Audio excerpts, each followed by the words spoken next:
जय जयकार होने लगे सारे ब्रजमंडल के लोग नर नारी। मैं चाहूंगा हमारी रचना जी से और घनश्याम जी से के गोवर्धन भगवान की पूजा करें। आ जाइए, पूजा कर लीजिए। पंडित जी आ गए, पूजा करवा दीजिए महाराज। नीचे नीचे रखें गोवर्धन जी, तो हाँ पूजा ले लो। आप सब जानते ही हैं इस बात को, तो हमारे यहाँ गाय के गोबर से भगवान का, गिरिराज जी का रूप बनाया जाता है और उसको ही साक्षात मान के पूजा जाता है। क्योंकि वही गोबर जब सूख जाता है तो हवन में भी उसकी पहले पूजा होती है। हमारे यहाँ हर चीज में शुद्धि के रूप में इस तरह का हमारे यहाँ प्रयोग होता है। गोवर्धन की पूजा का मतलब होता है साक्षात विष्णु की पूजा, श्री कृष्ण की पूजा। आप जयकोर से बोलिए श्री गिरधारी नाथ की जय हो, बोलिए श्री गिरधारी लाल की जय हो, बोलो श्री गिरवर भगवान की जय हो। भगवान को कितने नाम मिले हैं गोवर्धन की पूजा करके। गिरधारी, गिरवर, गिरवरधारी, गिरवरनाथ, और उन्हीं का ही प्रतिरूप श्रीनाथ है।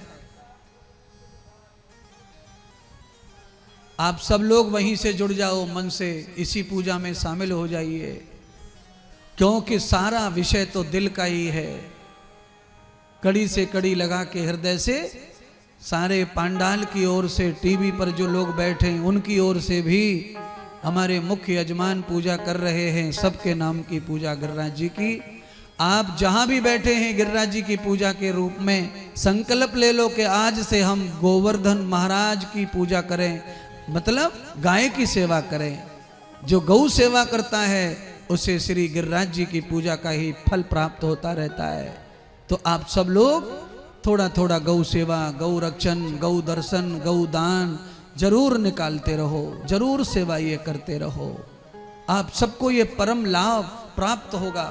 श्री गोवर्धन भगवान की कृपा ही ऐसी है, उनका अनमोल आनंद ऐसा है। सारे ब्रज में आज भी खुशहाली है। भारत की संपूर्ण धरती से ज्यादा ब्रज में खुशहाली है। किसानों को हर तरह की खुशहाली है, क्योंकि एक ब्रज ही ऐसा है जिसमें सर्वत्र तीर्थ ही तीर्थ, तीर्थ ही तीर्थ हैं। अन्यथा आप किसी भी तीर्थ में जाओगे तो वहां पर वही तीर्थ है, पर आप ब्रज में आओगे तो आपको तीर्थ ही तीर्थ हैं चारों ओर। आप किधर भी बढ़ जाओ उधर ही भगवान का अलग तीर्थ है, अलग लीला हुई है।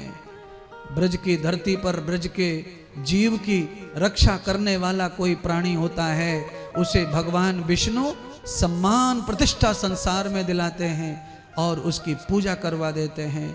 इसीलिए ब्रजवासियों का भी दुनिया में बहुत बड़ा मान है। ब्रज में जन्म लेना ही सबसे बड़े सौभाग्य की बात है। चाहे हम रोटियों के लिए, भजन के लिए, भोजन के लिए, कपड़ों के लिए परेशान रहें, पर ब्रज का जन्म ही हमारे लिए धन्य करने वाला है। कितना भी कर्म का फल भोगेंगे पर एक दिन साक्षात भगवान के चरणों में ही स्थान मिलता है। चलता रहता है। बड़े बड़े अमीर घरों में भी बच्चे दुखी रहते हैं। अपने कर्म के अनुसार कई बच्चों का माथा नहीं होता, जन्म से ब्रेन नहीं होता, बच्चे एक्टिव नहीं होते। अरबपति का बेटा जन्म से ही बिना माथे का पैदा होता है, पर इतने धनवान के घर में पैदा हुआ है, उसे उसका लाभ मिलता है। इसीलिए हम परमात्मा कृष्ण के गांव में पैदा हुए हैं। ब्रज में पैदा होने का मतलब है मेरे प्रभु जिस गांव में पैदा हुए उसमें हमारा तुम्हारा जन्म है। हम सब बड़े भागी हैं। और मैं तो कहता हूं कि बार बार ही ब्रज में जन्म मिले, क्योंकि ब्रज में बहुत सारे भूगोल के भी बहुत सारे लाभ हैं। ब्रज में बहुत लाभ हैं भूगोल के, जैसे बिजली, बादल की बिजली से कोई नहीं मरेगा ब्रज में, कभी भूकंप नहीं आएगा ब्रज में। और क्या चाहिए आपको? धरती नहीं हिलेगी, मतलब सबसे बड़ा पुण्य धरती का वही है जहां धरती नहीं हिल रही। आप सबके लिए परम आनंद का विषय आ गया। बोलिए श्री गिरिराज धरण की जय हो। अब सब लोग अपने अपने आनंद के साथ गिरिराज जी की परिक्रमा देंगे। जगह पर खड़े होकर के 7 बार घूम लो और गिरिराज जी का लाभ आशीर्वाद प्राप्त कर लो।